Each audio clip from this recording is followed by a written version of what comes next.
9ാം class ഇംഗ്ലീഷിലെ second chapter first യൂണിറ്റിലെ second chapter debts of gratitude.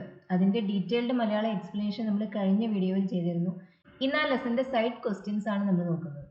How did the speaker's visit to Stockholm differ from her earlier visits? ഇതിനു മുമ്പും ഈ speaker പല പ്രാവശ്യം സ്റ്റോക്ക്ഹോമിൽ വന്നിട്ടുണ്ട്. ആ വിസിറ്റ്സിൽ നിന്ന് ഇപ്പോഴത്തെ ഈ വിസിറ്റ് എങ്ങനെയാണ് വ്യത്യസ്തമായിരിക്കുന്നത്? ഈ സന്ദർശനം എങ്ങനെയാണ് വ്യത്യസ്തമായിരിക്കുന്നത്? On all the previous occasions, the speaker was in Stockholm to do something difficult, like passing examinations. ഇതിനു മുമ്പ് സ്റ്റോക്ക്ഹോമിൽ വന്നപ്പോഴെല്ലാം റൈറ്റർ, അതായത് ഈ സ്പീക്കർ, എന്തെങ്കിലും ബുദ്ധിമുട്ടുള്ള ഒരു കാര്യം ചെയ്യുന്നതിന് വേണ്ടിയാണ്, പ്രയാസമുള്ളൊരു കാര്യം ചെയ്യുന്നതിന് വേണ്ടിയാണ് അവിടെ വന്നിരുന്നത്. പരീക്ഷ ജയിക്കുന്നത് പോലെയുള്ള എന്തെങ്കിലും ഒരു കാര്യം ചെയ്യുന്നതിന് വേണ്ടിയാണ് വന്നിരുന്നത്. ദിസ് ടൈം അറൌണ്ട്, ഈ പ്രാവശ്യം, she was there to receive the Nobel prize for literature. ഈ പ്രാവശ്യം എന്തിനാണ് വന്നിരിക്കുന്നത്? ലിറ്ററേച്ചറിനുള്ള, സാഹിത്യത്തിനുള്ള നോബൽ സമ്മാനം സ്വീകരിക്കുന്നതിന് വേണ്ടിയാണ് സ്റ്റോക്ക്ഹോമിൽ ഇപ്രാവശ്യം റൈറ്റർ വന്നിട്ടുള്ളത്. How do you spend time when you go on A long journey? ഒരു ദീർഘയാത്രയിൽ, നീണ്ട യാത്രയിൽ നിങ്ങൾ എങ്ങനെയാണ് നിങ്ങളുടെ സമയം ചിലവഴിക്കാറ്? നിങ്ങൾ എന്താണ് ചെയ്യുന്നതെങ്കിൽ അത് എഴുതാം. ഞാനിവിടെ എഴുതിയിരിക്കുന്നത് ഞാൻ ചെയ്യുന്ന കാര്യങ്ങളാണ്. When I go on long journeys, ഞാൻ ദീർഘയാത്രകൾ ചെയ്യുമ്പോൾ I usually spend time reading a book or looking at the sights outside.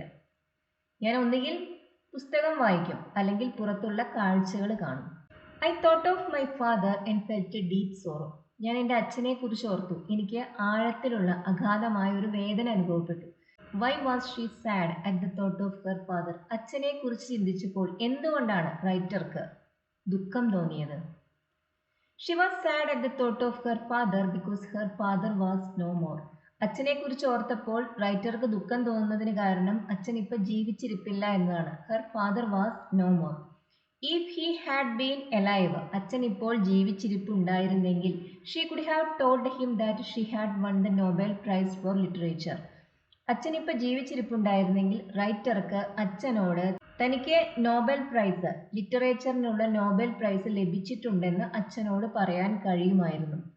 And he would have been quite happy to hear it. അത് കേൾക്കുമ്പോൾ അച്ഛന് വലിയ സന്തോഷവും തോന്നുമായിരുന്നു. The coaches no longer seem to run on rails and sleepers but glide into space. ട്രെയിനിൻ്റെ കോച്ചുകൾ അതിപ്പോൾ rail ട്രാക്കിലൂടെയാണ് ഓടുന്നതെന്ന് തോന്നുന്നില്ല. അതിന് പകരം അവ വായുവിൽ, സ്പേസിൽ ഒഴുകി നടക്കുകയാണെന്ന് തോന്നി. Why does the speaker feel so? എന്തുകൊണ്ടാണ് സ്പീക്കർക്ക് അങ്ങനെ തോന്നുന്നത്? The speaker was now beginning to daydream. Speaker ഇപ്പോൾ ഒരു സ്വപ്നം കാണുന്ന അവസ്ഥയിലേക്ക് എത്തിക്കൊണ്ടിരിക്കുകയായിരുന്നു. Most passengers inside her coach were dozing. അവരുടെ ആ കോച്ചിലുള്ള, ആ കമ്പാർട്ട്മെൻറ്റിലുള്ള ഒരുവിധം യാത്രക്കാരെല്ലാം മയക്കത്തിലായിരുന്നു. She was also sitting very quietly thinking about her departed father. മരിച്ചുപോയ തൻ്റെ അച്ഛനെ കുറിച്ച് ആലോചിച്ച് റൈറ്ററും വളരെ നിശബ്ദമായാണ് ഇരിക്കുന്നുണ്ടായിരുന്നു. The train was also moving very smoothly. അതുമാത്രമല്ല, ട്രെയിനും തന്നെ കുലുക്കവും ഒന്നുമില്ലാതെ വളരെ സ്മൂത്തായാണ് പോയിക്കൊണ്ടിരുന്നത്. Soon she entered a dreamlike state and started feeling that the train was gliding into space. ഇങ്ങനെ ഇത് കുറച്ചു നേരം തുടർന്നപ്പോൾ റൈറ്റർ ഒരു സ്വപ്നം പോലെയുള്ള അവസ്ഥയിലേക്ക് പോവുകയാണ്. ആ ഒരു അവസ്ഥയിലാണ് അവർക്ക് ഈ ട്രെയിന് വായുവിൽ ഒഴുകി നടക്കുകയാണെന്ന് തോന്നുന്നത്. What is your impression of the writer's father? റൈറ്ററുടെ അച്ഛനെ കുറിച്ച് നിങ്ങൾക്ക് എന്താണ് തോന്നുന്നത്? എന്താണ് നിങ്ങളുടെ impression? The writer's father must have been an avid reader. റൈറ്ററുടെ അച്ഛൻ ധാരാളം വായിക്കുന്ന ഒരു വ്യക്തിയായിരുന്നിരിക്കണം. He encouraged his children to read. He told them stories. തൻ്റെ മക്കളെ അദ്ദേഹം വായിക്കാൻ പ്രേരിപ്പിച്ചിരുന്നു. അതുപോലെ തന്നെ അവർക്ക് കഥകൾ പറഞ്ഞു കൊടുത്തിരുന്നു. It also seems that he was quite affectionate and supporting. അതുമാത്രമല്ല, അദ്ദേഹം വളരെ സ്നേഹമുള്ളവനും മക്കൾക്ക് വേണ്ട സപ്പോർട്ട്, പിന്തുണയെല്ലാം നൽകുന്നവനുമാണെന്ന് തോന്നുന്നു.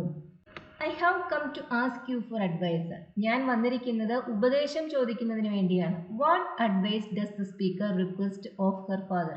അച്ഛനിൽ നിന്ന് എന്ത് ഉപദേശമാണ് സ്പീക്കർ ആവശ്യപ്പെടുന്നത്? The writer ask her father how she can pay off the debts of gratitude she owes her friends, family, readers and the writers who influenced her. Writer അച്ഛനോട് ചോദിക്കുന്നത് തനിക്ക് എങ്ങനെ തൻ്റെ കടപ്പാടുകൾ അത് തീർക്കാമെന്നാണ്. വായനക്കാരോട്, കുടുംബത്തോട്, സുഹൃത്തുക്കളോട്, അതുപോലെ തന്നെ തന്നെ ഇൻഫ്ലുവൻസ് ചെയ്തിട്ടുള്ള റൈറ്റേഴ്സിനോട്, തനിക്ക് പാട്ടുപാടി തന്നിട്ടുള്ളവരോട്, കഥകൾ പറഞ്ഞു വന്നിട്ടുള്ളവരോട്, ഇവരോടെല്ലാം ഉള്ള തൻ്റെ കടപ്പാട് എങ്ങനെ കൊടുത്തു തീർക്കാം എന്നതിനെ കുറിച്ചുള്ള ഉപദേശമാണ് റൈറ്റർ അച്ഛനോട് ചോദിക്കുന്നത്. A look of wonder will come into his eyes. What do you think is the reason for the change of expression? അച്ഛൻ്റെ കണ്ണുകളിൽ അത്ഭുതം ഉണ്ടാവും, അത്ഭുതം നിറയും. ഈ ഒരു എക്സ്പ്രഷനിലുള്ള ചേഞ്ചിന് കാരണം എന്തായിരിക്കും? The expression in his eyes will change when the writer tells her father that she is indebted to him for telling her stories and encouraging her to read the stories of writers like Techner and Anderson. Writer തൻ്റെ അച്ഛനോട് താൻ കടപ്പെട്ടിരിക്കുന്നു എന്ന് പറയുമ്പോൾ എന്തിനാ? കഥകൾ വായിക്കാൻ encourage ചെയ്തതിന്, അതുപോലെ തന്നെ കഥകൾ പറഞ്ഞു കൊടുത്തതിന്. ഈ രണ്ട് കാര്യങ്ങൾക്കും വേണ്ടി അച്ഛനോട് താൻ കടപ്പെട്ടിരിക്കുന്നു എന്ന് റൈറ്റർ പറയുന്ന സമയത്താണ് അച്ഛൻ്റെ കണ്ണുകളിൽ അത്ഭുതം ഉണ്ടാവുന്നത്. Those stories made her fall in love with fairy tales and the sagas of heroes. Tegner, Andersen ഇതുപോലത്തെ റൈറ്റേഴ്സിൻ്റെ കഥകൾ വായിച്ച് സെൽമ ലാഗർലോഫ് എന്ന ഈ റൈറ്റർ ഫെയറി ടെയിൽസ്, മാന്ത്രിക കഥകളെയെല്ലാം ഇഷ്ടപ്പെടാൻ തുടങ്ങി. The father will be quite interested to hear this and he will be quite happy to hear that he got her into that debt. ഇത് കേൾക്കുമ്പോൾ അച്ഛന് സന്തോഷവുമാണ് ഉണ്ടാവുന്നത്. മകളെ ഇതുപോലൊരു കടത്തിൽ പെടുത്തി എന്നതിൽ അച്ഛന് തീർച്ചയായും സന്തോഷമാണ്. കാരണം മകളിൽ വായിക്കാനുള്ള താല്പര്യം ഉണ്ടാക്കിയെടുത്തത് അച്ഛനാണ്. ആ കാര്യത്തിൽ അതിന് മകൾ അച്ഛനോട് നന്ദി പറയുമ്പോൾ അങ്ങനെ ഒരു കടപ്പാട് മകളിൽ ഉണ്ടാക്കിയതിൽ അച്ഛൻ വളരെ ഹാപ്പിയുമാണ്. Do you think there is poetry in hard rocks and black forests? Give reasons. നല്ല ഉറച്ച പാറയിലും അതുപോലെ തന്നെ കറുത്ത കാടുകളിലുമെല്ലാം കവിതയുണ്ടെന്ന് നിങ്ങൾക്ക് തോന്നുന്നുണ്ടോ? Yes, there is poetry in hard rocks and forests. Nature inspires us in so many ways. ഇതിലെല്ലാം കവിതയുണ്ട്. പ്രകൃതി നമ്മളെ പല രീതിയിൽ ഇൻസ്പയർ ചെയ്യുന്നുണ്ട്, സ്വാധീനിക്കുന്നുണ്ട്. It makes us more creative. അത് നമ്മളിൽ കൂടുതൽ ഭാവന ഉണ്ടാക്കുന്നുണ്ട്. നമ്മളെ അത് കുറച്ചുകൂടി കാര്യങ്ങൾ നന്നായി ചെയ്യാനെല്ലാം നമുക്കത് പറഞ്ഞു തരുന്നുണ്ട്. Spending some time in nature and relishing it sights and sounds can encourage many people to write. കുറച്ച് സമയം പ്രകൃതിയിൽ ചിലവഴിക്കുമ്പോൾ, അതുപോലെ തന്നെ അതിൻ്റെ ആ കാഴ്ചകളും ആ ശബ്ദങ്ങളും അതെല്ലാം ആസ്വദിച്ചുകൊണ്ട് പ്രകൃതിയിൽ ചിലവഴിക്കുമ്പോൾ പലർക്കും എഴുതാൻ പോലും തോന്നിപ്പോവും. How does Selma's father console her? എങ്ങനെയാണ് സെൽമയുടെ അച്ഛൻ സെൽമയെ ആശ്വസിപ്പിക്കുന്നത്? Father consoles Selma by telling her that there is a remedy for her trouble. മകളുടെ പ്രശ്നത്തിന് ഒരു പരിഹാരം ഉണ്ടെന്ന് പറഞ്ഞിട്ടാണ് അച്ഛൻ മകളെ ആശ്വസിപ്പിക്കുന്നത്. I owe them gratitude, father, both for their praise and for their censure. Why is the speaker thankful even to those who criticized her? Censure എന്ന് പറഞ്ഞാൽ വിമർശനം, praise അഭിനന്ദനം. ഞാൻ അവരോട് കടപ്പെട്ടിരിക്കുന്നു, അവരുടെ അഭിനന്ദനത്തിന് മാത്രമല്ല അവരുടെ വിമർശനത്തിനും. എന്തുകൊണ്ടാണ് റൈറ്റർ തന്നെ വിമർശിച്ചവരോട് പോലും കടപ്പെട്ടിരിക്കുന്നു എന്ന് പറയുന്നത്? For a writer criticism is as important as praise. ഒരു റൈറ്ററെ സംബന്ധിച്ച് അഭിനന്ദനം എത്ര കണ്ട് പ്രാധാന്യമുള്ളതാണോ അത്ര തന്നെ പ്രാധാന്യമുള്ളതാണ് എന്ത് വിമർശനവും. It helps a writer learn their mistakes, improve their craft and produce even better works in future. ഈ വിമർശനം ഉണ്ടെങ്കിലാണ് ഒരു റൈറ്റർക്ക് തൻ്റെ തെറ്റുകൾ തിരുത്താനും തൻ്റെ ആ ഒരു എഴുത്തിൻ്റെ ശൈലി അതെല്ലാം ഒന്നുകൂടി മെച്ചപ്പെടുത്തുന്നതിനും അതുപോലെ തന്നെ കൂടുതൽ നല്ല വർക്ക്സ് ഭാവിയിൽ പ്രൊഡ്യൂസ് ചെയ്യുന്നതിനും സാധിക്കുകയുള്ളൂ. Hence the writer is thankful even to those who criticise her. അതുകൊണ്ട് തന്നെ റൈറ്റർ തന്നെ വിമർശിക്കുന്നവരോടും നന്ദിയുള്ളവളാണ്, കടപ്പെട്ടിരിക്കുന്നവളാണ്. What do you think makes father less calm? അച്ഛൻ്റെ ആ ഒരു ശാന്തി, സമാധാനം അതല്പം കുറയുന്നതിന് കാരണം എന്താണ്? Father becomes less calm when he realizes that his daughter is indebted to a lot of people. ഒരുപാട് ആളുകളോട് മകൾ കടപ്പെട്ടിരിക്കുന്നു എന്ന് കേൾക്കുമ്പോഴാണ് അച്ഛൻ്റെ ശാന്തി അല്പം ഒന്ന് നഷ്ടപ്പെടുന്നത്. She is even indebted to nature. പ്രകൃതിക്ക് പോലും കടപ്പെട്ടിരിക്കുന്നു. He cannot figure out how she can pay off her debts, so he becomes less calm. അച്ഛന് മനസ്സിലാവുന്നില്ല മകൾ എങ്ങനെ ഈ കടങ്ങളെല്ലാം വീട്ടുമെന്ന്. അതുകൊണ്ട് തന്നെ അച്ഛൻ അല്പം കുറവ് ശാന്തി അനുഭവപ്പെടുന്നു. How did her friends and readers contribute to Selma Lagerlof's journey to the Nobel Prize? എങ്ങനെയാണ് സെൽമ ലാഗർലോഫിന് ഈ നോബൽ പ്രൈസ് ലഭിക്കുന്നതിന് അവരുടെ സുഹൃത്തുക്കളും അതുപോലെ തന്നെ വായനക്കാരും സഹായിക്കുന്നത്? If her readers didn't want to read her works, she wouldn't be able to continue writing. വായനക്കാര് ഇവരുടെ പുസ്തകങ്ങൾ വായിക്കാൻ താല്പര്യപ്പെടുന്നില്ലെങ്കിൽ അവർക്കൊരിക്കലും എഴുത്ത് തുടരാൻ സാധിക്കില്ലായിരുന്നു. ആരെങ്കിലുമൊക്കെ വായിക്കാനുള്ളപ്പോഴാണ് ഒരു റൈറ്റർക്ക് എഴുതാനുള്ള പ്രചോദനം ലഭിക്കുന്നത്. The people who wrote about her who worked for her and who opened the doors for her when no one believed in her, also contributed to her journey to the Nobel Prize.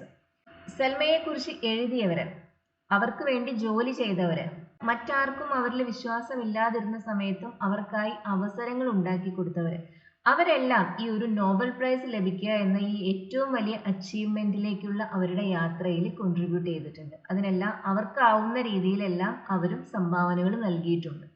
How does father respond when he discovers his daughter's biggest debt? മകളുടെ ഏറ്റവും വലിയ കടം എന്താണ് എന്നറിയുമ്പോൾ അച്ഛൻ എങ്ങനെയാണ് പ്രതികരിക്കുന്നത്? Father responds by saying that he cannot believe the Academy has bestowed the award on his daughter. തന്റെ മകളുടെ മേൽ ഈ ഒരു അവാർഡ് അക്കാദമി നൽകിയിരിക്കുന്നു എന്ന് തനിക്ക് വിശ്വസിക്കാൻ കഴിയുന്നില്ല എന്ന് പറഞ്ഞിട്ടാണ് അച്ഛൻ പ്രതികരിക്കുന്നത്.